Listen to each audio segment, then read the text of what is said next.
کچھ نظر نہیں آتا۔ جناب صدر، جناب پرنسپل صاحب، محترم اساتذہ کرام اور میرے عزیز ساتھیوں، السلام علیکم۔ میری تقریر کی زیر میں اس موضوع ہے، ہم اپنے لباس سے پہچانے جاتے ہیں یا اپنی کردار سے؟ جناب والا، جس چہرے کے ساتھ ہم پیدا ہوتے ہیں وہ ہمارا انتخاب نہیں، مگر جس چہرے کے ساتھ ہم مرتے ہیں اسے تراشنے کی ذمہ دار ہم خود ہوتے ہیں، وہ ہمارے لفظوں، خیالوں، خوابوں کا عکس ہوتا ہے۔ اگر انسان اپنی نیت کو بھی اپنے لباس کی طرح صاف رکھے تو انسان کی معاشرے میں بے انتہا عزت ہوتی ہے۔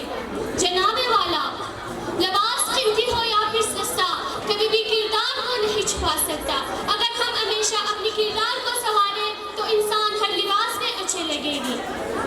تم حیا و شریعت کی تقاضوں کی بات کرتے ہو، تم حیا و شریعت کی تقاضوں کی بات کرتے ہو، ہم نے ننگے جسموں کو بھی لباس حیا میں دیکھا ہے۔